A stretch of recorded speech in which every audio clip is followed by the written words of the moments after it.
Hello, everybody, and welcome to Philly Talks Trash, a virtual series on waste. My name is Rocky, and I'll be your host.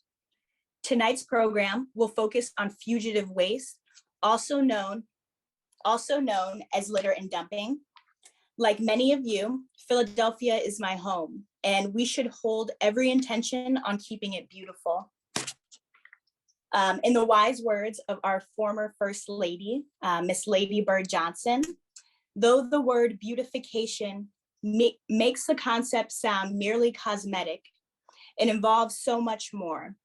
Clean water, clean air, clean roadsides, safe waste disposal, and preservation of valued landmarks, as well as great parks and wilderness areas. To me, beautification means our total concern for the physical and human quality we pass on to our children and the future. Tonight, you'll be learning from artists, activists, inventors, and business leaders here in Philadelphia who are here to teach you how to combat fugitive waste and dumping in our city. Next slide, please.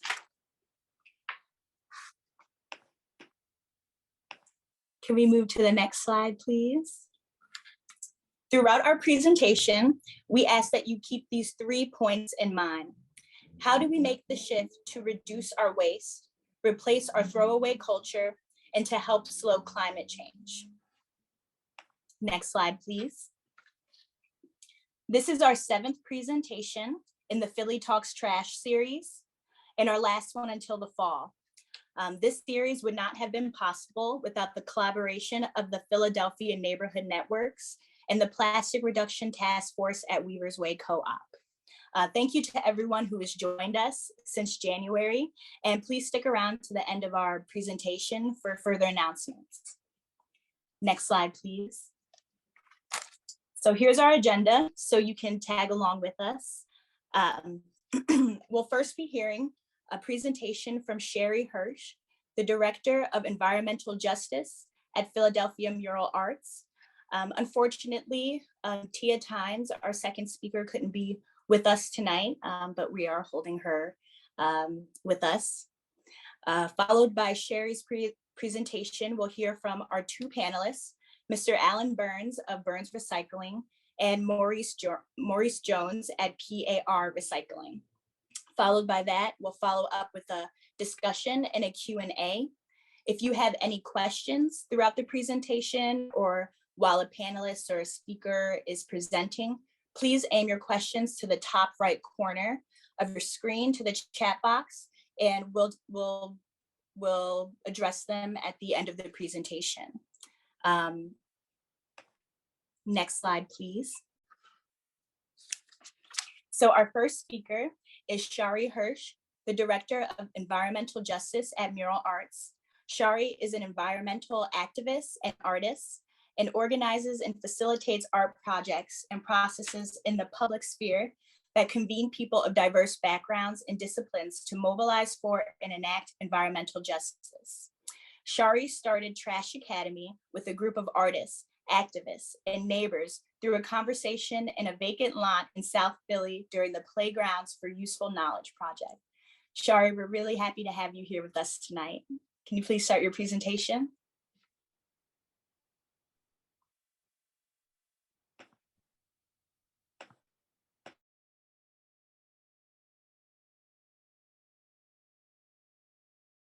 Well, thank you so much for inviting me to speak. And I'm heartbroken that Tia isn't with me, because Tia lives the first person experience of the dumping, and she tells amazing stories to make it very clear the significance of it. So this is Team NAS and the Fairhill United for Livability. And those are the folks who we've been working with for several years, who started out with just adding art to cleanups and then eventually wanted to become more and more strategic. So our dumping interests start right here in Kensington. And that's the region that they come from in the city. And this is Trash Academy, and that's what we started in South Philly. And in Trash Academy, we basically complicate the issue of trash. Trash is an entry point to deal with environmental justice. And we do it through having fun, usually, and a lot of creative interventions. And Trash Academy is all kinds of people. It's artists, activists, it's organizers, sometimes government people are in it, it's residents, block captains, and it's all ages. So Trash Academy is a very special group that generates our activities and identifies what direction we're going. And this particular project is a project of the Climate Justice Initiative. And through the Climate Justice Initiative, we became hyper aware of C&D waste. And I think everyone knows that trash is sort of like the tip of the iceberg about our consumption and our extractive economy, where everything we produce is disposed of rather than reused, repurposed. And the economy is not sustainable the way we're using materials and using resources. So we had applied to do a residency at RARE, which is probably looks a lot, I'm guessing that Burns looks a lot like RARE, Revolution Recovery, and RARE is the artist residency at Revolution Recovery. So we went out with the intention of looking at the magnitude of C&D waste and how we could learn about it. And what we found out was that drywall is a huge item in the C&D waste, and that's what's in the bags. And you can see it peeking out of the bags right there. And I was noticing in the picture on the screen for this series that there was drywall spread around in that dump site. Drywall is one of the most dumped items in Philly. So when we were at Revolution Recovery and looking at all this waste that's coming in, we actually used a matrix. We picked objects. And the reason we picked drywall is its relevance to both climate justice and environmental justice, that it could be connected to zero waste, that it relates to interests and actions and efforts in Philly right now to address dumping, and that it's relatable to Philadelphia residents, and that also it could be recycled much, much more than it is now. There's a huge amount of opportunity around recycling drywall. So we use drywall to actually drill down into dumping because they're so interconnected. So we use something called an implosion. It's something that Donna Haraway came up with, but we've adopted it for our own use. So we do fast implosions, you know, a down and dirty method of looking how the world is in an object and how the object is in the world. So in an explosion, you don't get much, you just get the material that's left. An implosion, what went into it? What's the labor that went into it? What are the politics of it? What are the economics of it? Where do we find it? What's the context and situatedness? What's the history of it? So we look all the way around at these different, they're called dimensions, to understand an object. So that's what we did with drywall. So we're actually entering dumping through the material of drywall. So we are looking at we're looking at systems in Trash Academy. That's what we say, we're complicating trash. We don't think it's just a matter of, let me clean it up. So if abatement worked, there would be no trash problem in Philly, right? We spend millions of dollars, and you just saw that clip just got an extra, it got $5 million. And so far abatement is just a circle in Philly because the real problems aren't being addressed. So we want to look at the hidden connections and complexities of drywall as an example of what's generating dumping. And so the group, the reason we use implosions is we pull together people from like a circle around the object. So you can see there's Aminata that's in the blue glasses, and she's a block captain and is involved in zero waste in Parkside. Billy Dufalo is an artist at RARE. That's Nick Esposito, who was the zero waste and litter manager. Molly Greenberg is a PhD in environmental justice and started out at Ironbound and Newark with activist, an architect who's trying to do closed preserved materials. Architects feel extremely complicit in the C&D waste issue. And you can see Terrell Hagler's Your Fave Trash Man, and myself, and then this next person, I'm just blanking on her name right now, Amanda, she does closed loop material sourcing. So she helps companies go closed loop, people like Turner Construction. And then that's Ron White, who ran Trash Academy for years. And you see Maurice Sampson, who's a recycling expert, and Caitlin Pomerantz, who is an artist who deals with materials and how materials are sustainable. And so this is what happened when we all talked, and all these people around this circle, is we found out, much to our surprise, that dumping could be solved. I just always assumed it was impossible to solve because it's been so pervasive for so long in Philadelphia. So I'm going to break this down for you a little bit.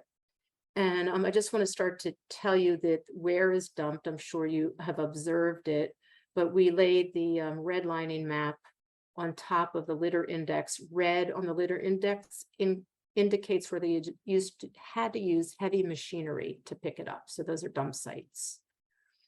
And we all know who's doing the cleaning.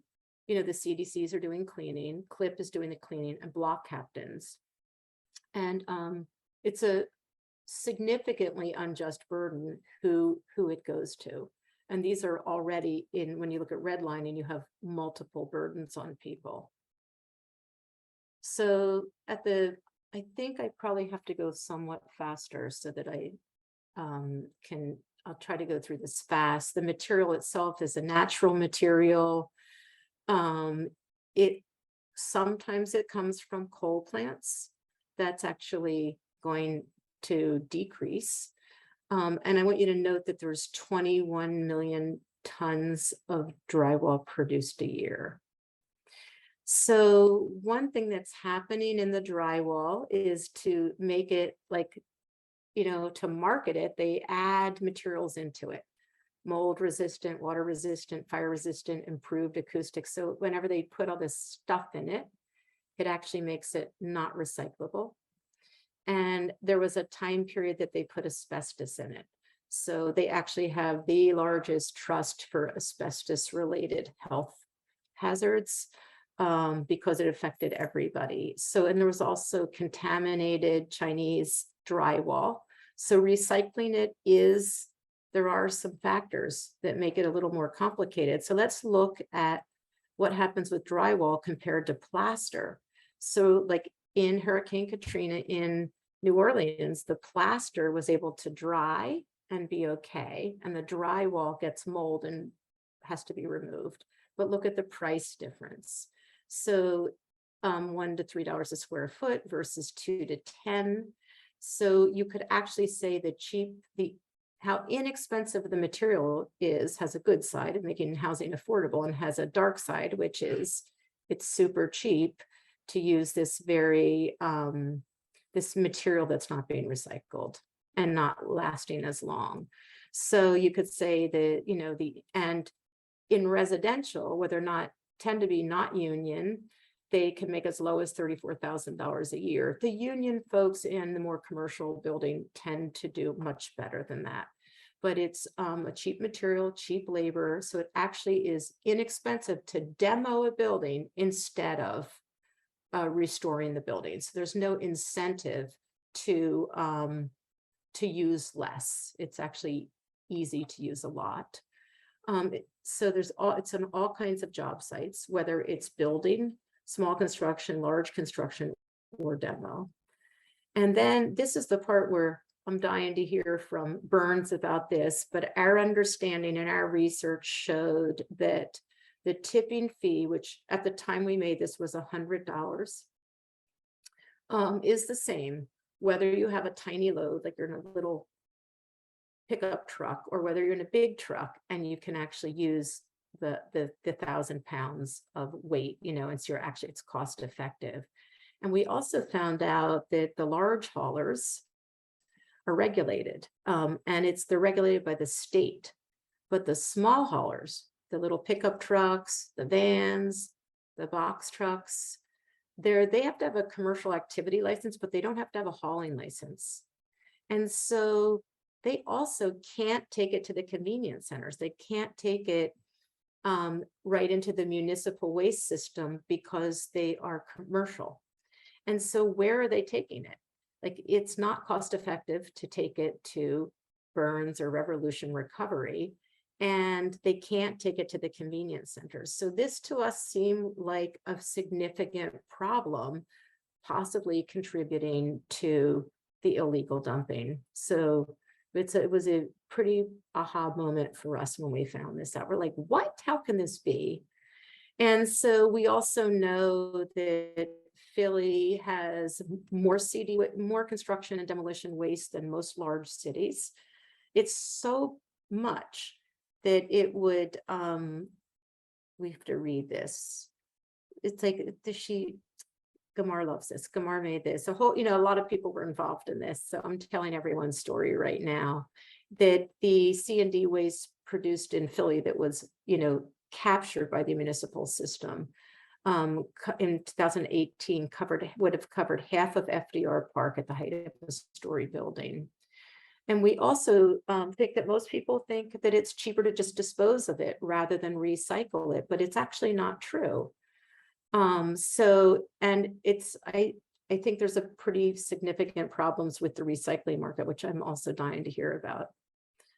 And so you can see that most of our numbers are from 2018. There's citations for all these facts. They've been fact checked. So in case there's any question about that, and 13.2 million tons are landfilled approximately every year. So remember that 21 million tons are being produced, 13.2 million tons are being landfilled, which talks about the disposability of the material. And so back to the start, like, we think that 30% could be recycled. And we just want to point out again that abatement is not working in Philly. So let's look at the solutions. And so from the solutions, there's green tape that builders could use because then you can pull the tape and reuse the boards. Architects could design more efficiently. I think the tax abatement for renovation is existing, because anything that's in that warm green color is existing, but most people don't know about it. There are some particularities you have to go through to access it, but the idea of a tax abatement for renovation versus demolition and rebuilding, like new construction, is to hold on to stock and not reuse it, not dispose of so much material. And we also think there could be a deconstruction ordinance in Philly. They have them in Seattle. And we have a copy of Seattle's and what's required, how you do it. Baltimore just got one. It creates, they say, almost instantly, there's a market for the salvaged materials. So it's a very important thing if we could start to create a market for salvage, a big market for reusing materials, so it becomes cost effective to grab the materials rather than dumping them, or dumping so much of them, like changing the quantities. So something the city can't do, but something that your fave trash man is working on, and he may have done it already, is create a preferred vendor list on haulers. You can ask your hauler if you do a small project or a large project for all their dumping receipts. You can know where your waste is going if you're a contractor, if you're a developer, if you're a person, just a personal use. There's no reason why you can't track that stuff. So a facility for reused materials, the Office of Sustainability is working on that. I don't know how much of a priority it is right now, but that needs to be part of our culture in Philly, that we go, when we're building, we go there first instead of to Home Depot. So we'd like to see source separation.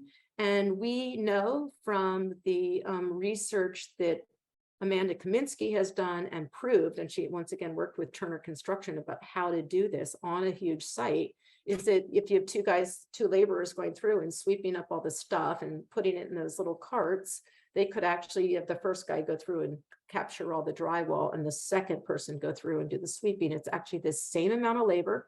It's the same amount of stuff. It's just moving in order. So if the materials from demolition and the materials from remodeling started to be viewed as feedstock for other things, for all of us building, et cetera, and there's a value created on them, maybe those small dumpers could potentially be doing something fantastic instead of something destructive, who are dumping around the city. And we actually think that the convenience centers, like a lot of cities, let small dumpers bring to the municipal convenience centers and pay a flat fee. They could pay $30. There's a fee right now at the recycle center where you can go and take your stuff, the commercial folks, and they just pay a fee. There's a scale they go on. But we could just do it like define what a small dumper is and accept it for a small fee. And right away, we think that would alleviate some of the dumping. There has to be education. It has to be in multiple languages. You know, it has to be accepted by the sanitation department and the workers who are managing the waste. But we already have a contract for the folks who come into the convenience centers and move all the stuff out. So this is the back of the poster where we talk about the solutions. We define some of the terms so that people can get more familiar with systems around waste, because we want to think about education and awareness. We want to think about prevention. Yes, prevention. Abatement, everyone knows that's all the cleaning up, and violations on the enforcement on the other end. And there's best practices around enforcement where it's not going through the criminal justice system, but it's a series of graduated tickets based on the weight of the dumping. And also, if you had small haulers licensed, then you could also take away their license if they're caught dumping. So they're less likely to be hired. You know, you could also make it required that the receipts for the dumping are required for a developer and a builder before they give them a certificate of occupancy. This has been done in other cities successfully. So some of the solutions we have and the things going on are deconstruction. There's a QR code where anyone could go do this, and through the Philadelphia Community Core and their other component, they actually have a list of people who will come in and assess the value of the materials in the house that you're demolishing or remodeling. And then at the end, you donate all those materials and you get a huge tax return. And right now, for the first time, I think in a long time, it's actually much, much more cost effective to hold on to your materials and make it as a donation and get that financial reward. And then we have in the next, I'm gonna just go to the next thing, that's the deconstruction instead of demolition, which starts to become circular. So you're just reusing everything. And Philly's old housing stock has tons of valuable, wonderful things in it. This is what the folks that I started out with, Team NAS, this is one of their projects, because we wanted to show what one family goes through that's on their block in Kensington, October 5th, October 8th, 12th, 13th, 14th, 17th, 24th, 26th. And that is just the kind of stuff that you can't imagine living with, like what that is like to live in a neighborhood where that happens and that we accept that as a city is just astonishing. And then the campaign. So the campaign is starting in September, and we sure hope that a lot of people join us. And the goal was to create a platform for the mayoral candidates to have a real waste management plan. So we're really looking forward and excited to get started on that. So I think that's called Clean Philadelphia Now.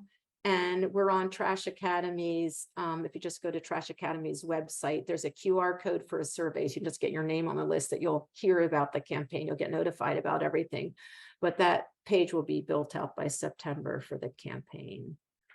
And that's Tia right there. Tia and her neighbors have done a performance, and they're working on they're working with the Center for Art and Activism and with their performer and director, and they're putting together a performance called Die, Dumping Die.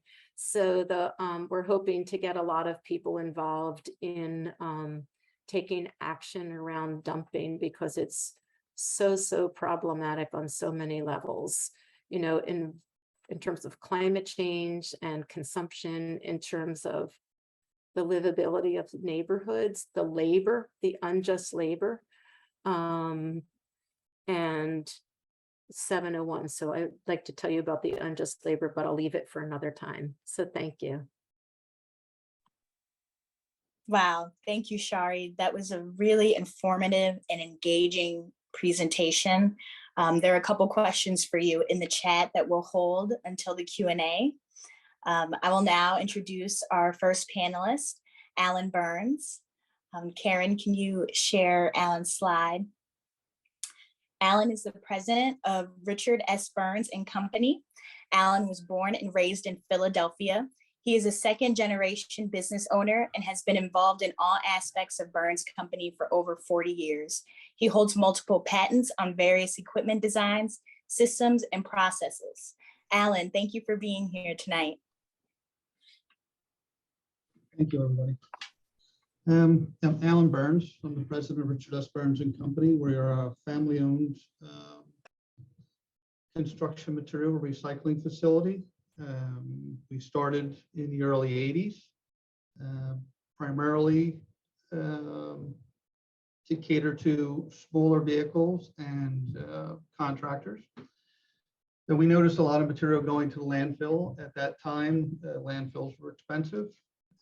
My father at that time traveled all over the country and Europe and China to try to figure out different machinery and ways to recover the material rather than going to the landfills.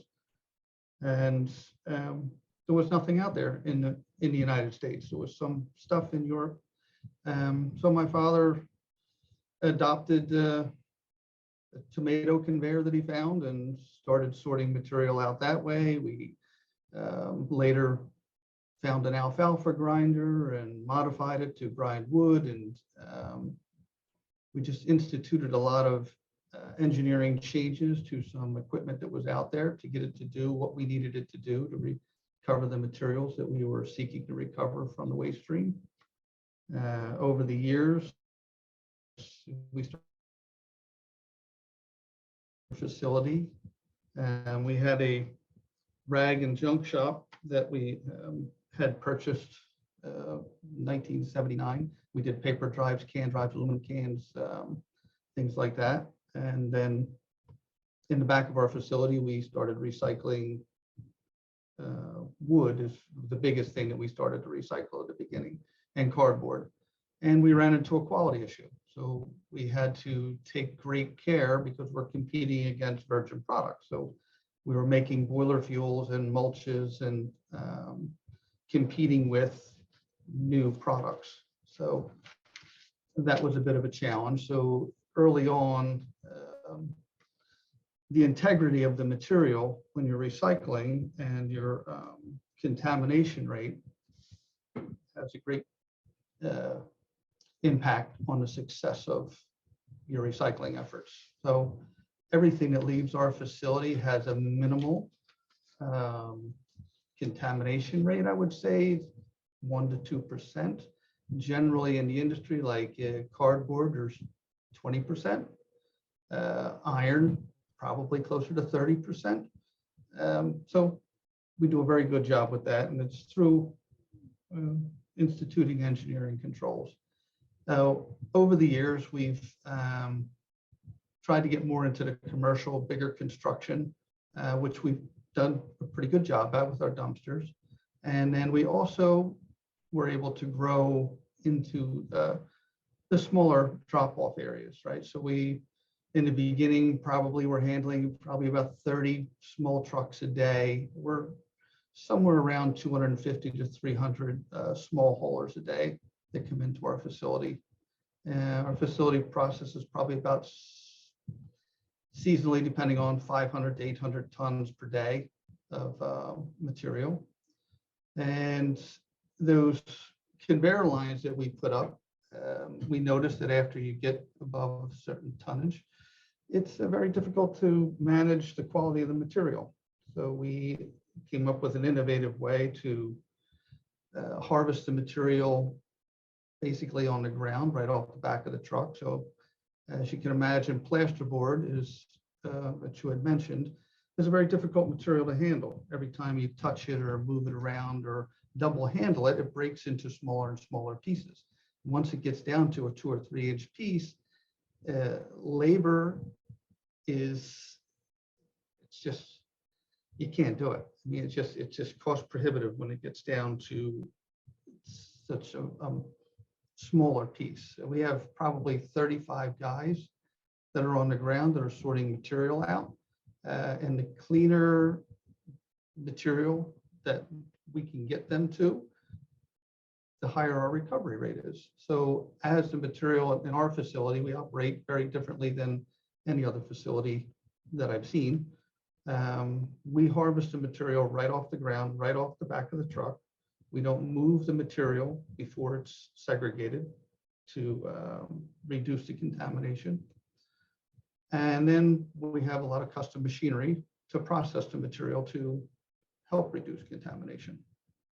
So our key here is to optimize the recovery rate, not so much the throughput. So we try to take less material and have a higher recovery rate, if that makes any sense. And we've been pretty successful at it. We came up with these things called a Tommy cart that we put on job sites to do source separation, to stop double handling on the job sites. And that's one of our newest ventures. And we also record everything. So everything that comes through with the carts off the job sites is recorded and reported back to our customers. So we try to do the minimal amount of work and get the maximum amount of results, I guess. So, kind of getting off topic. I don't know if there's any other things you want to know about Burns Company, but There's a lot of things we all want to know about Burns, and I will hold the questions for our Q&A. Thank you so much, Alan. you're welcome. I'd now like to introduce our second panelist, Maurice Jones. Can you pull up Maurice's bio?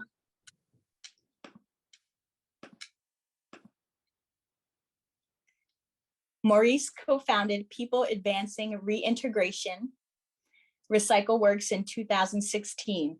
PAR is an innovative movement in workforce development and training, which offers environmentally responsible electronic recycling services in the tri-state area. Maurice serves as a resource in a number of reentry programs in the Philly area through his involvement on the Strategic Planning Committee of the Philadelphia and South Jersey Reentry Coalitions. PAR Recycle Works is his way of restoring lives and saving the earth. Maurice, thank you so much for being here tonight. Thank you all. You guys can hear me, right? Yes. And can I share my screen?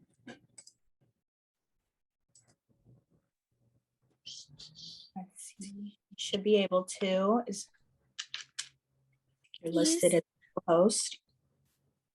Do you see the control panel where it says share screen, the green share screen button? Yeah. Over 2 million people are incarcerated in the US. The majority of incarcerated people are from low-income communities, and Black and Hispanic people are disproportionately represented.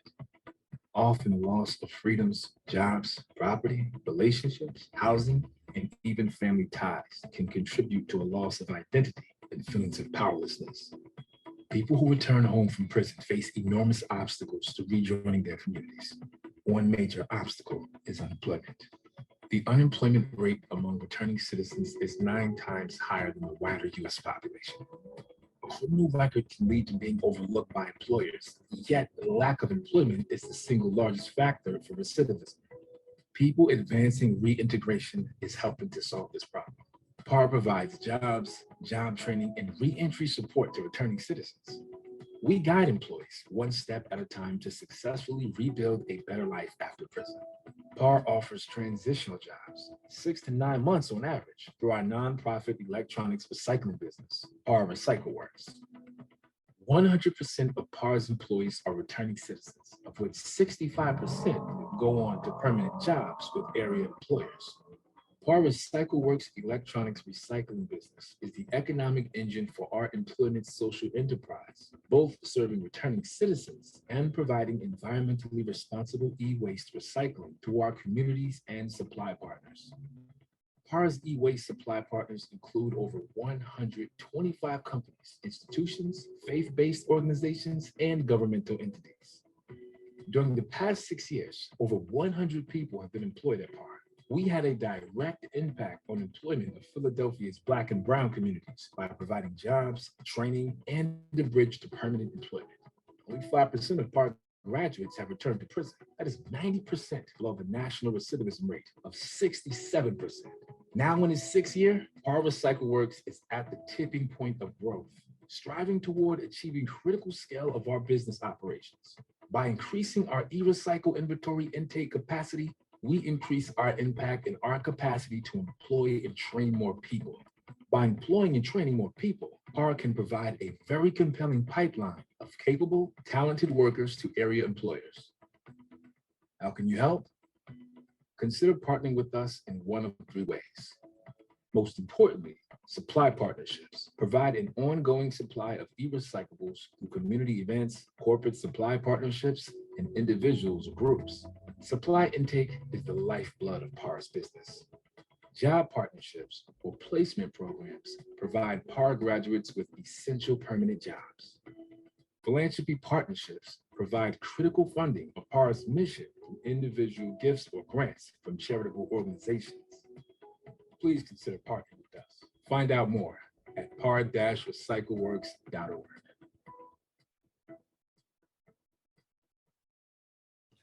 That's PAR. PAR Recycle Works. Again, PAR stands for People Advancing Reintegration.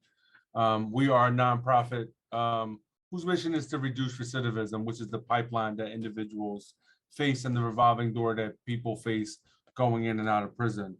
It's a laborious job, and we thought this would be perfect for individuals to have a job skill to offer to other employers as they first release from prison. Number one is that we need more electronics recycling. That's the number one. It's our lifeblood. It's exactly what we need cycled in. And that keeps it from going into the dump. That keeps it from going into the backyard that we see in our city regularly as people are mining for this stuff. If we have a place for people to bring it, they can bring it to us for free. And that's for most things are for free. They can bring it to us and then we can recycle it accordingly. Community events, corporate partnerships, and individuals can drop by or make an appointment for us to come pick it up. Philanthropy is always a key. We are a nonprofit, so we do provide training, driver's license assistance, forklift trainings for preparation for places like Burns. If they so choose, they're already ready to jump right in if they need to. Again, we provide housing assistance, food insecurity. We try to address all the major needs that individuals will face before going on to a traditional employer. Again, they're with us for about 6 to 9 months. And that's the skills training and upskilling and polishing for the traditional employer. And that's an opportunity for individuals to get situated in their life. Again, we're the beginning and tipping point for individuals to come home and have a place where they can feel comfortable and not be judged, earn some money, because we do pay for every trainee and for every training hour that they receive. They are paid a hospitable wage. Presumably, it's not enough. We wish we could pay more, but the idea is that they get something so they don't have to go back to what they used to do before. And job partnerships, we need job partnerships because the more people that we can employ and train up, the more people that graduate, that's more people that we can serve. And that's what we're trying to do. And I'm sure there will be some questions that I saw in the chat, and I'm happy to answer any other questions and leave our information there. Thank you so much, Maurice. This is really transformative work that you're doing. Thank you. I'd now like to invite our panelists and speaker back to just be in conversation with each other. You can ask each other any questions you might have about each other's individual work, and we'll move on to bring in some questions from the chat.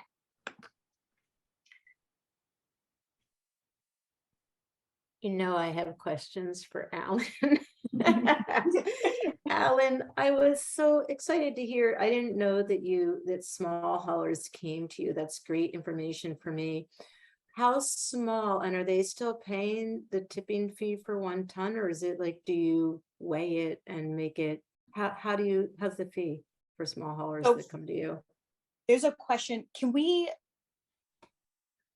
Can someone explain what this tipping fee is exactly and how it impacts individuals being able to come and drop off their waste? Can someone describe that more in depth? The tipping fee is the charge that we charge the inbound material. So we have $120 tipping fee. Mhm. What's our minimum? 100 a ton. Yeah. The minimum. So there's a $100 minimum charge, $120 per ton, and that covers the labor and expenses to operate the facility.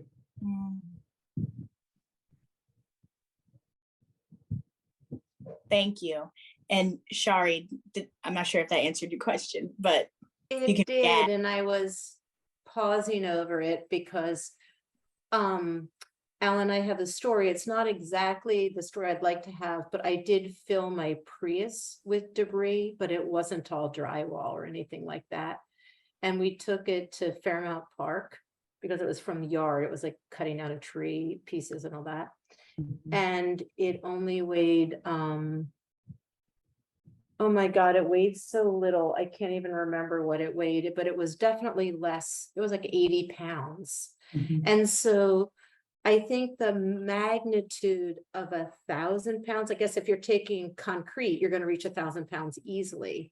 But if you're taking drywall that's not wet, or you're taking some other building materials, like when I think of 1,000 pounds, I don't know how to imagine the size of 1,000 pounds, you know, with different materials. Like what would 1,000 pounds of drywall look like? How big a load would that be? That's a small pickup truckload. Their drywall is pretty heavy. Most of the time, like an 80-pound load, we do receive material from cars and residents that come in. They'll come in with like a toilet or a small load like that. And most oftentimes we waive the fee and just let them dump for free. You know, if it gets over like probably 200 or 300 pounds, you know, they're charged the minimum charge. So and someone just put in the chat, a ton is 2,000 pounds. Thank you. So that gulf between a small load and a tipping fee, there is a big gap there, which is what we thought. But what you're saying is that you're a little bit, you work with people, which, so like if we had contact with dumpers, which I'm not sure we would, because it's usually done in the dark of night, we could potentially send them to you. And that's my second question. Is there just one drop-off place? You just one facility, like your facility? Is it in Port Richmond or where is it? 4300 Rising Sun Avenue. We're in Feltonville. Feltonville. Okay. I have more questions, but I'll stop there to give other people a chance. Sure. Feel free to, this point in the presentation is for you guys to be in conversation with each other. So don't be afraid of asking too many questions.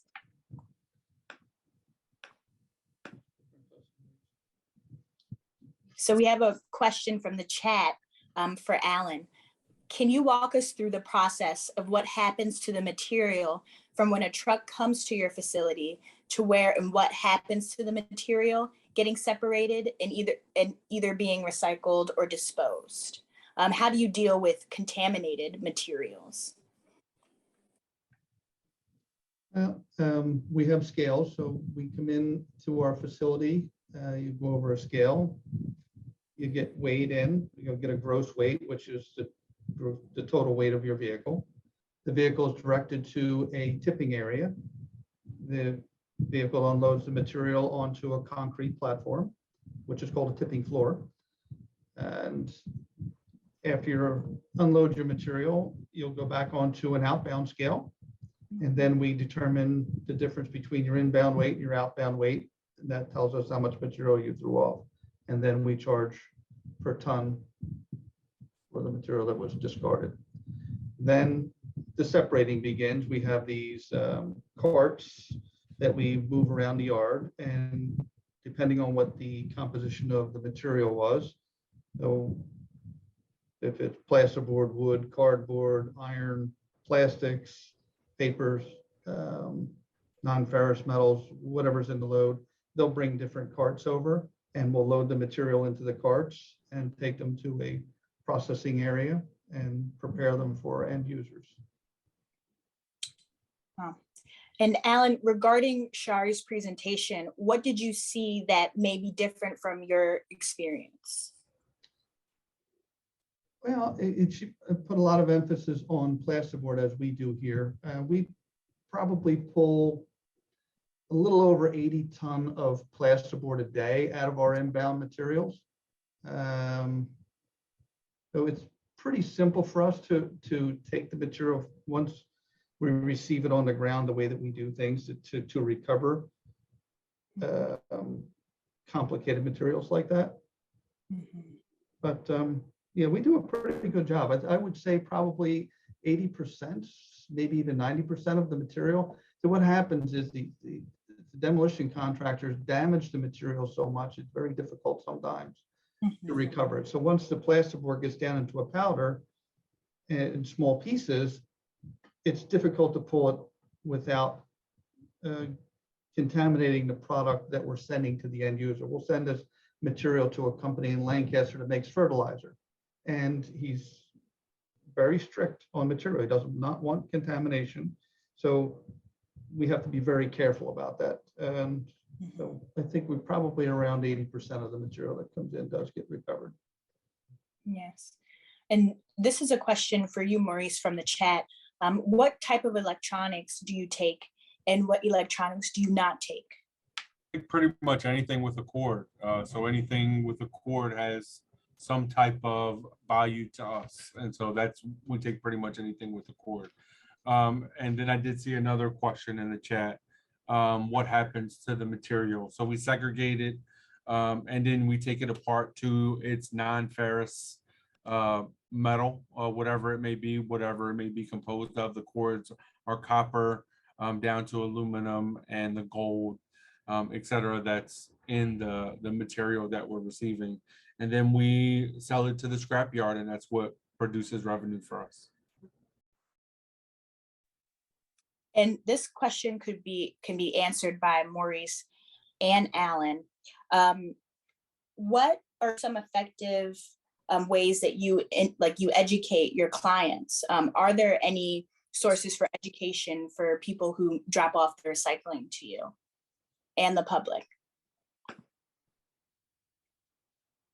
Well, yeah, I mean, we try to communicate that there's an opportunity to recycle the electronics instead of sending it into the waste stream, because it's going to go, it's a possibility that it can go into the landfill or into a dump, and it's still material that's there. So we do try to do that. Only 40% of all electronics here in the United States are recycled, which leaves a pretty large opportunity for it not to go into landfill and dump. And can individuals contact PAR to pick up or drop off electronics? For sure, absolutely. We can drop off anytime between 9 and 1 Tuesday through Friday, and pickups are happening regularly, and that can be scheduled through our website. And another question from our chat is, what happens to this e-waste once you receive it? So, and do you work with eForce? So it's completely broken down into, it cannot be broken down any further without it being heated up and going through that process, the smelting process, which goes to a certified recycler to do that. have worked with eForce in the past, and they are looking like they're going to be closing up shop pretty soon, and not renewing their standards. Wow. This question can be answered by anyone. Is there anything in Philly like Pittsburgh's Construction Junction, a nonprofit building materials distribution center? People donate materials and they are sold to the public. There's also a deconstruction service for larger jobs. Not that I'm Is aware of. Is anyone No. familiar? Community Core is the deconstruction nonprofit here in Philly. So you can work with him to deconstruct a building, and they've done big projects and they've done small projects, and it's a workforce development program too. And Right. their materials are for purchase that when they deconstruct. So that is a facility you can look up. Maurice, do you remember the name of their, they have two names, right? Is the other like it's- Reclaim or something? It is. It's Philadelphia Community Core, and then it's Reclaim. I know that. Material too. I have a question for Alan, another question for Alan. Alan, in your experience, are there enough markets for recycling? You mentioned how hard you work to have material that's not contaminated so that you can recycle it, but in the materials that come in that are C&D waste, and I would guess, do you also accept like when they clean out houses to redo them? Anyway, what do you see in that market for recycling and for repurposing materials? Like what's successful and what's a problem? Yeah, we accept everything here. We have a municipal solid waste permit, so we can accept pretty much anything. So we do get house clean outs, and we do get construction material. There's a lot of material. There's some materials that are like styrofoam is difficult to recycle. When it gets wet, it doesn't pack. And the markets are up and down for it. Carpeting.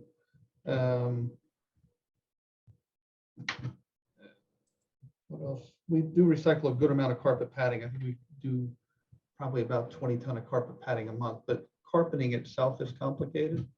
Plastics, there's thousands of different types of plastics. We have a machine to identify plastics, and like vinyl siding is easy to find a market for, but some PVC pipes and things like that are very difficult. So it's difficult to see some of that material go away. Children's toys, there's tons and tons of children's toys, but there's such a mixture of plastics with it. It's very difficult to find a home for that. And ceiling tiles, the abatement process with ceiling tiles, Armstrong does a great job at recovering materials, but they want the background of the building. So by the time we get it from a lot of the homeowners and smaller loads, we don't have the background environmental studies to prove that there was no asbestos above the ceiling tile to where somebody like Armstrong would accept it. And can you talk about your wood? What do you do with your wood? Because you mentioned that as like an early big item for you guys. So we recycle probably, that'd be 100 to 120 tons of wood per day. But it has to be clean wood, can't be painted, pressure treated, plywoods. So it all has to be a fairly clean wood. I wish we could find a market. There used to be a boiler fuel market for like more like processed woods. They call it engineered or designed or treated. I mean, basically, it's solid waste regulations. If you take a board from Home Depot and put a nail in it, it becomes a waste. So we've been fighting with that for a long time, and we actually put a wood shop up. We have a facility we're trying to make recycled furniture out of. We pull house joists and things like that out of our loads. And I have a wood shop and I have a carpenter, and we're trying to make some type of furniture and cabinets out of that. It's something that's getting a slow start. I wish I had a little better help with that. But yeah, wood is probably our strongest product that we ship out. So there's a question in the chat, and I'm going to direct it to Shari. Are there any plans to push for regulation or legislation to affect the trash load the city has to absorb? What has Philly accomplished in combating waste and dumping, and where have we failed? These are like Nick questions. So I don't know about the quantity of waste, right? Because some cities charge you after you do like one bag, one recycle bag, something like that.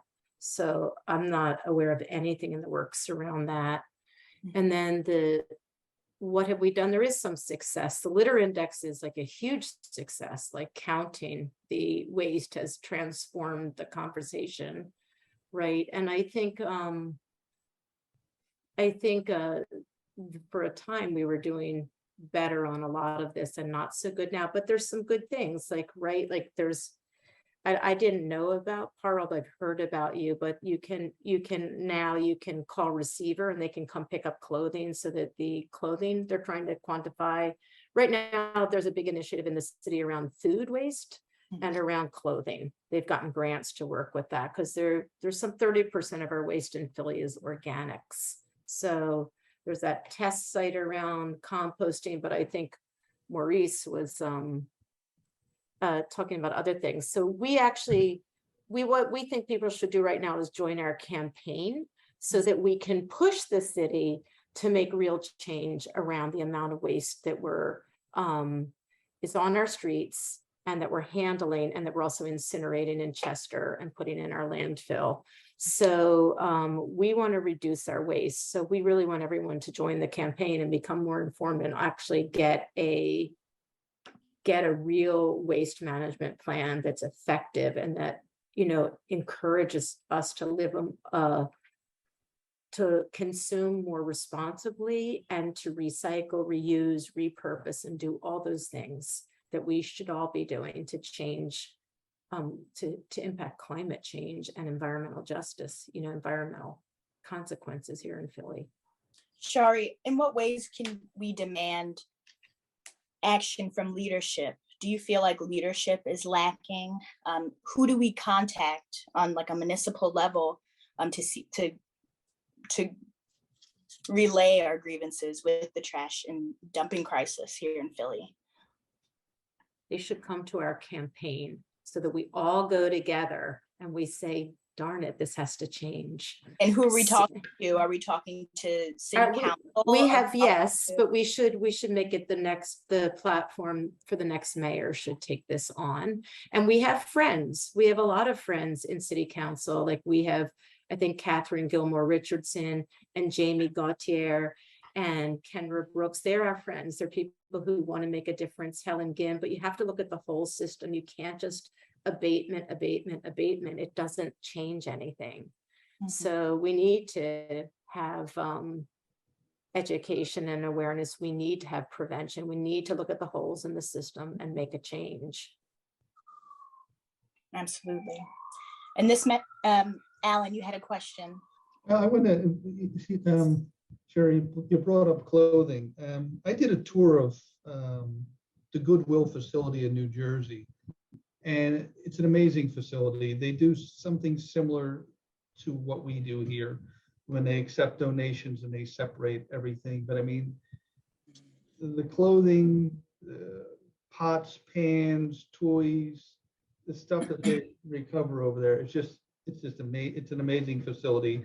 And I think that they're an underutilized resource for people to donate and get real results from. We actually tried to recycle clothing here, but the clothing, if it has an odor to it, nobody will take it. So we'd have to wash it before we got rid of it.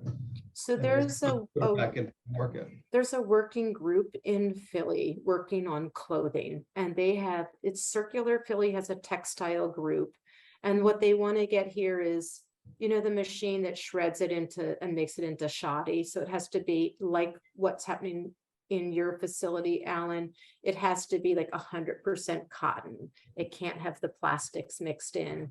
So the organization that the woman from the White Dog started, that's a all of Pennsylvania. They're trying to figure out how much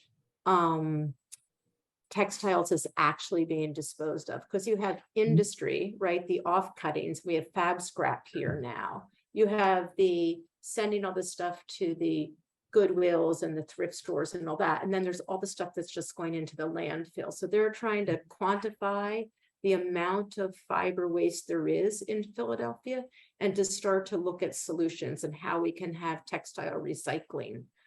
So right now it's more or less different people are working on different parts of that world to try to identify the quantity and what's in it. So that's Circular Philly's textile working group, and anyone can go to it. I go to it, even though I'm not doing anything with textiles right now, because I see textiles a great place for art and art intervention, so yes, so I think there's a big market, and we don't want it to end up in the waters and in third world countries, which it's going to Africa, and some African countries have banned textiles, that they come in big bundles there. It's an environmental injustice. Yeah. Litter and illegal dumping tend to happen in the poorest and marginalized neighborhoods. Can anyone speak to this on why this might be? Why do people intentionally dump in these neighborhoods? There's no representation in those neighborhoods where people are making decisions. If there was some real representation, then that wouldn't happen. Maurice, when you say representation, are you thinking about their elected officials, or are you thinking about the actions of the community members? Yes and yes. That's what we're working on, but I would say that it's more than that. So right now, when Terrell Hagler has approached city council people about addressing some of the dumping, they're like, we have to deal with gun violence. And research shows that if you clean a lot and you keep it clean and you make it inhabitable for community members to animate the lot, to use the lot, it doesn't get dumped on anymore, and it reduces something like 28 to 30% reduction in gun violence. I actually have it right here. That's accountability within the community to make sure that doesn't happen too. So it's like a couple layers that have to be pulled back for that to happen. That's right. And it's a complex system. So if you're,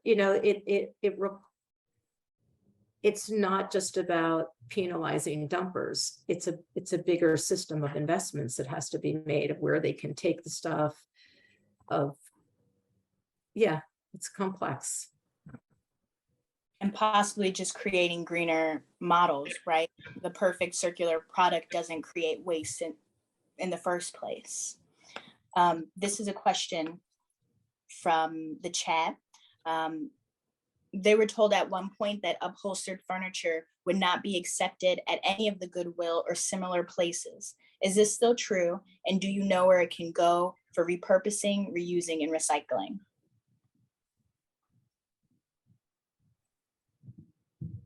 I would say the Philadelphia Furniture Bank. They have a facility on G and Erie.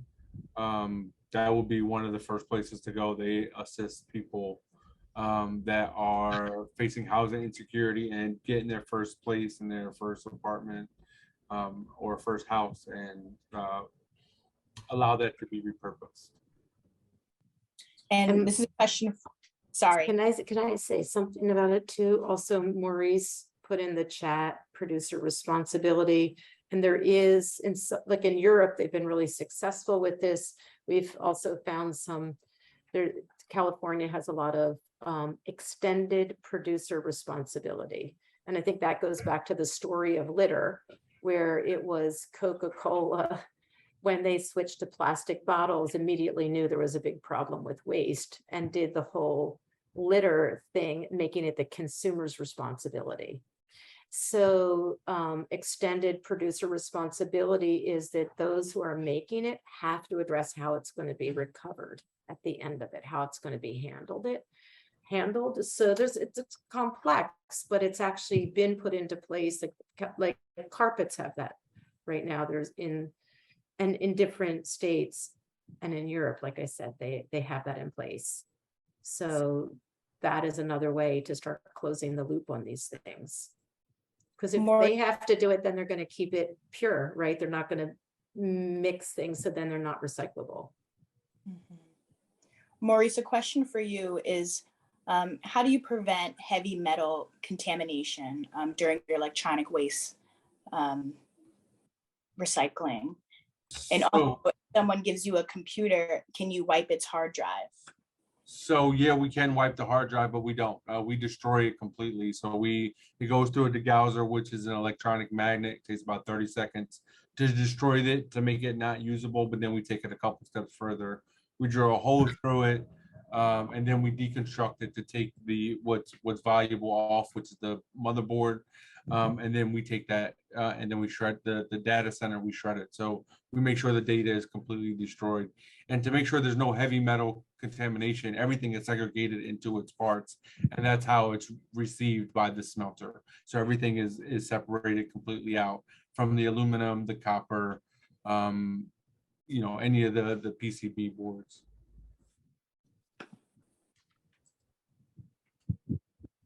Thank you. Are there any more questions from our panelists or any of our speakers for each other?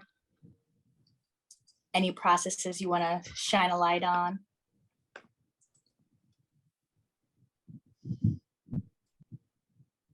Electronic recycling is a wide open market. Anybody can do it. Maurice, do you have any issues sourcing employees? How do you attract that talent to come to PAR? So individuals that are first re-entering society from prison, city, and jails have heard of us through a number of job fairs that we have held inside of the facilities, through word of mouth and through other organizations. And we've been working with Weaver's Way for years, by the way. Wonderful. Well, you've existed since 2016, so yeah, that makes sense.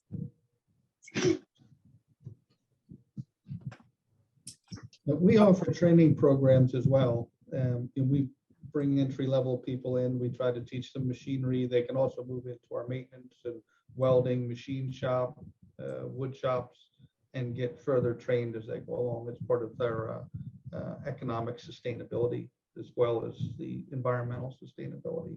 So we encourage people to come in. We encourage entry-level sorters to move up in after their 90-day trial period into machinery and other aspects of the operation. This is a question about the labeling of plastics. Could packaged material include additional symbols? An example someone gave was not degradable or lightly degradable or biodegradable. Are there other types of labeling that you would find helpful in the recycling process when they come to your facility? In our facility, it's pretty much obvious. We're not looking at labels too much. The guys kind of know basically by what type of product it is, where it goes, like plastic buckets, vinyl siding, things like that, plastic bottles. You just kind of, we don't really rely on the labels as much. I think it's worth noting that the label system on plastics was pressure from the plastics industry. Plastic, as you guys know, is made from fossil fuels, and Pennsylvania is a really, really big producer. And I think the cracker plant just went online in Beaver County. But anyway, that system is not real. The right now in Philadelphia, I think you can only recycle 1 and 2, but it's actually not a real thing. It was like based on like potentially recyclable or something like that. It's not an effective system, and it was industry driven. It's like a greenwashing or something. Maurice and Alan, what is the process that you go through to ensure that whatever electronics or recycling that you receive at your facility isn't sent to someone who might dispose of it improperly? What is the process that you go through to just make sure someone isn't greenwashing, essentially? So we are RIOS, which is the Recycling Industry Operating Standard Certified. And we had to get a permit from the Department of Environmental Protection, which is the solid waste permit. And so those auditing processes vet our downstream to make sure every time they come here, and I don't want them to come here, and because every time they're here and they have to revet our downstream, it costs us more money. That's one reason not to do it, but to make sure we're doing the right thing and making sure that it's going to other processes that are R2 certified, which is the responsible recycling standard.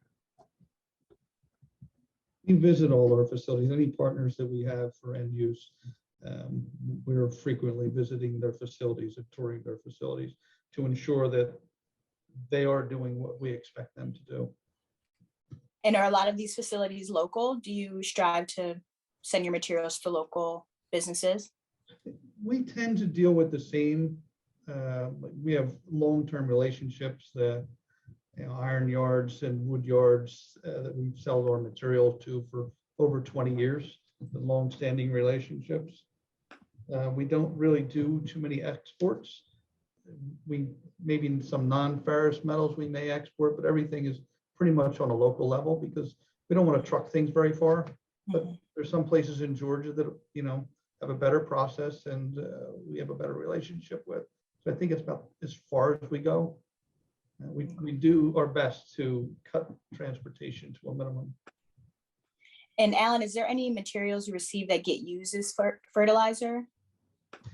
What materials are they? Gypsum that we recycle goes to a company called USA Gypsum AgriCycle, and they make both new plasterboard and they supply like mushroom farmers and some farmers in South Jersey. Lines on the fields. Yeah. I want to comment on something Alan said. You guys probably all know this already, but one of the biggest polluters in waste management is the particulates off the wheels of the trucks.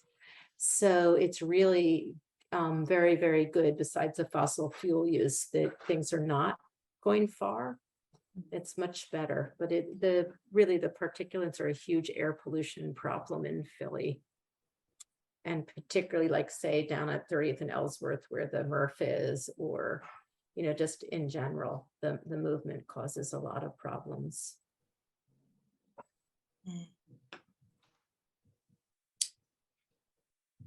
And this is one of our last questions. What are the biggest challenges you each face in your work, in recycling and in activism? What are the biggest challenges and setbacks you see when working with other people or when trying to implement these changes? Are you getting a lot of pushback from communities, municipalities? What challenges are you facing? Well, yeah, we have an issue with labor. Is certainly over this last few years has been increasingly difficult. But I would say regulations. We have been almost put out of business probably 3 or 4 times since the 80s. We've had the DEP refused to redo our permits because they didn't believe we had enough resources. If something happened here, that we would handle it properly, and only big corporations and counties should be running such facilities.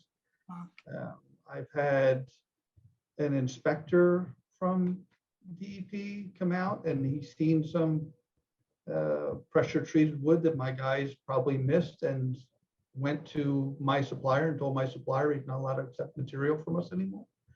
I've had air management come through here and threatened to close us down. I've been battling with air management for 15 years and it all costs money. I mean, hundreds and hundreds of thousands of dollars that we spend in attorney's fees trying to combat regulations.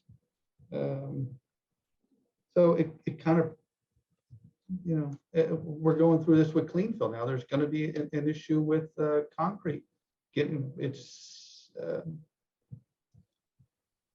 it's getting more difficult to process dirt, brick, asphalt. Nobody wants to take it mixed. The quarries are not allowed to take material from a transfer station because it's a residual waste at that point.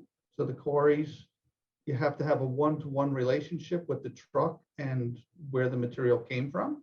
So I have to give them a single address of where that material came from. So if you came here and you dropped off a few pieces of concrete with your load, and I put those pieces of concrete with 15 other people's loads, the quarry is really not supposed to take that. So now we go to recyclers, we're grinding up concrete. And now, the city wants us to test our concrete for asbestos content before we grind it.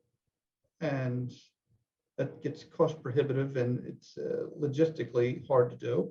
So we try to send it to another recycler, and if it has dirt with it, they won't take it. If it's asphalt, brick, concrete mixed, they won't take it. It has to be all separated materials. And so there's just a lot of little nuances with everything that you do, and it kind of stifles creativity. And you try to make new products. So, we would love to make like a paver, grind up our concrete and make pavers, or make new cinder blocks out of concrete. But, the regulations around that would prohibit us from doing that. So it kind of stifles things a little bit. Certainly. And what it sounds like is that there needs to just be changed policy on the municipal level to encourage businesses like Burns. There's a comment in the chat that says Burns is an easy target for regulators because they are doing things that others are not. Absolutely.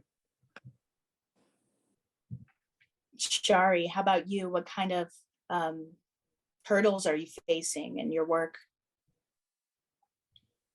Yeah, so I just want to comment on that concrete. It's so ironic, and this is just what I was talking about. It's like they have to deal with the system, because why is asbestos even being put in concrete? Years ago, it was put in concrete as an additive, like a reinforcement, but it's probably less than 1% of the total concrete that's out there. So we've done some studies, we've done some air quality studies, and the same thing with plasterboard. Plasterboard has probably maybe a 1 or 1.5% chance of having any type of asbestos contamination, but it's heavily regulated. The roofing is the same thing. You can't recycle. We've tried recycling roofing shingles. We ran into the same thing with roofing shingles. We got into the roofing shingle business for about 1.5 years, and it was god awful. We managed to recycle a good bit of material, but we had to get out of it. Yeah. So our biggest challenge, I would say, is impacting government to act. Right. So we did the ban on bags. We partnered with Clean Water Action and with the Zero Waste and Litter Cabinet. And Trash Academy did all the grassroots organizing. We had over 5,000 conversations with residents. I'm talking like conversations.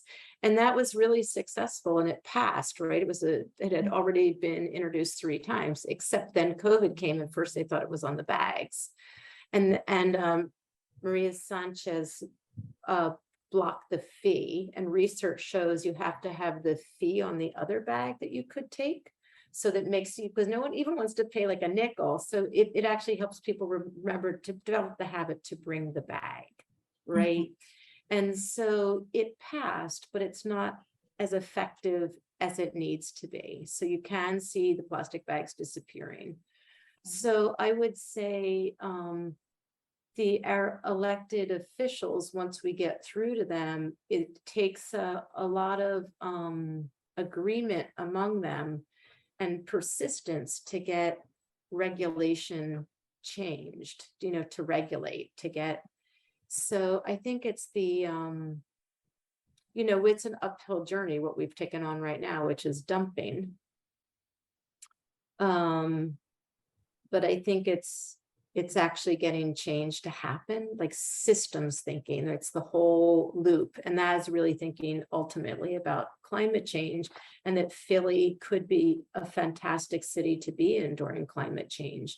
We're surrounded by farmland. There's great people here. We have a lot of vacant lots. I mean, there's a lot. We have a big urban agriculture movement. So we have farmland inside and outside. You know, we could be a really climate resilient city. We could have the appetite for that, even though we're in a fracking state. I think we could do so much more. So I think it's really bending the ear and being effective with regulation. And then, you know, there's community and impacting people. I think people in Philly are like, they're interested in doing the right thing. Absolutely. We have about 5 minutes left of our presentation. Maurice, would you like to make any closing comments or add on to what Shari or Alan just spoke on? Yeah, I mean, I sit in both spaces. We're regulated as well, and it costs a lot of money for a smaller operation. You know, that can make or break an operation if you're not prepared to take on those costs and be able to scale and expand. And you know, more advocacy around e-waste and electronic waste and what can be recycled and what really can't. And we're open. We're always open to receive, and we're here. You can reach out to us through our website accordingly. And somebody is always demanding a chat. So, well, I would like to thank each and every one of you for being here tonight. Thank you so much. Thank you everyone for the conversation. Thank you. We learned so much. Karen, can you move to the next slide, please?